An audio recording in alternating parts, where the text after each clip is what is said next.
नमस्कार दोस्तों, स्वागत है एक और नए वीडियो में। आज की वीडियो में हम बात करेंगे काशी के एक ऐसे अद्भुत मंदिर की जहां स्वयं मृत्यु के देवता यमराज भी हार गए थे। वाराणसी की पावन धरती पर मां गंगा और गोमती नदी के संगम के पास स्थित है मार्कंडे महादेव मंदिर। यह सिर्फ एक मंदिर नहीं बल्कि अमरता की गाथा है।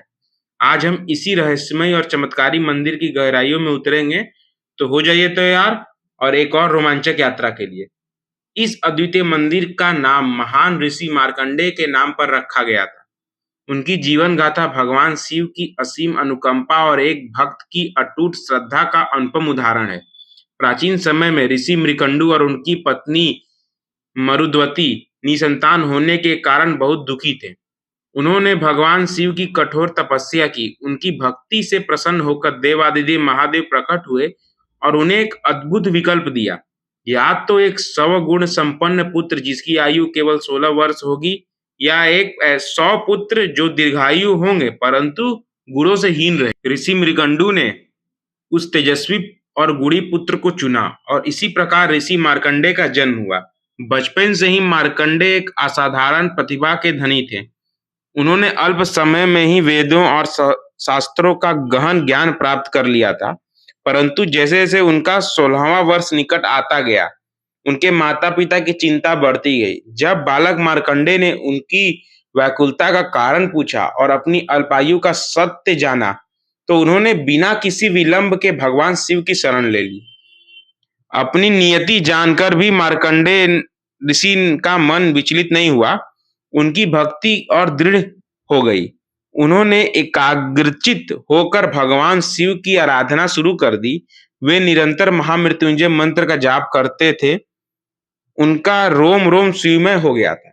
जब यमराज मृत्यु के स्वामी मार्कंडेय के प्राण लेने के लिए आए, तो उन्होंने एक अद्भुत दृश्य देखा। बालक मार्कंडेय शिवलिंग को अपने हाथों से कसकर पकड़े हुए था और पूर्ण तन्मयता से भगवान शिव की स्तुति में लीन था।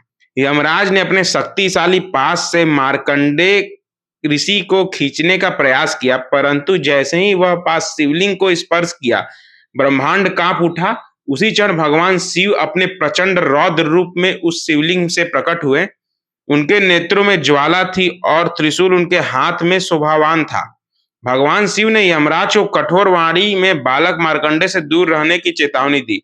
त्रिकालदर्शी शिव ने यमराज को पराजित कर दिया और अपने अनन्य भक्त मार्कंडेय को चिरंजीवी होने का अद्वितीय वरदान प्रदान किया। यह माना जाता है कि जिस पवित्र स्थान पर भगवान शिव ने मार्कंडेय की रक्षा की थी, वही आज मार्कंडेय महादेव मंदिर के रूप में जाना जाता है, जो वाराणसी में गंगा और गोमती के पवित्र संगम के समीप स्थित है। मार्कंडेय महादेव मंदिर वाराणसी की आध्यात्मिकता हृदय में एक महत्वपूर्ण स्थान रखता है। गंगा और गोमती के मिलन स्थल के पास स्थित यह प्राचीन मंदिर न केवल अपनी पौराणिक कथा के लिए प्रसिद्ध है, बल्कि अपनी अद्भुत वास्तुकला के लिए भी जाना जाता है। मंदिर का निर्माण पारंपरिक भारतीय शैली में ही किया गया है, जिसकी दीवारों और स्तंभों पर जटिल नक्काशी और देवी देवताओं की सुंदर मूर्तियां उकेरी गई है। मंदिर का शांत और दिव्य वातावरण भक्तों को एक अद्वितीय आध्यात्मिक अनुभव प्रदान करता है। यह स्थापित शिवलिंग को अत्यंत पवित्र और चमत्कारी माना जाता है और श्रद्धालु अपनी मनोकामनाओं की पूर्ति के लिए दूर दूर से यहाँ आते हैं। मंदिर परिसर में अनेक छोटे छोटे मंदिर भी हैं जो विभिन्न देवी देवताओं को समर्पित हैं, जिससे इस स्थान की पवित्रता और भी बढ़ जाती है। गंगा नदी के तट पर इसकी उपस्थिति के कारण भक्त पहले पवित्र नदी में स्नान करते हैं और फिर भगवान शिव के दर्शन करते हैं, जिससे उन्हें विशेष पुण्य प्राप्त होता है। तो दोस्तों, ये थी वाराणसी की उस अद्भुत मार्कंडेय महादेव मंदिर की कहानी, जहां मृत्यु भी पराजित हुई। गंगा और गोमती के पवित्र संगम के पास स्थित यह मंदिर युगों युगों से भक्तों की श्रद्धा, शांति और अमरता का संदेश देता आ रहा है। और हम आशा करते हैं कि आपको जो आज का वीडियो है अच्छा लगा होगा। और हाँ, अगर आप काशी आए तो जरूर मार्कंडेय महादेव मंदिर में दर्शन करना ना भूलें। और वीडियो अच्छा लगा हो तो वीडियो को लाइक करें और चैनल सब्सक्राइब करें, क्योंकि हम ऐसे ही और रोमांचक और आध्यात्मिक वीडियो लाते रहेंगे। मिलते हैं अगले वीडियो में। राम राम, हर हर महादेव।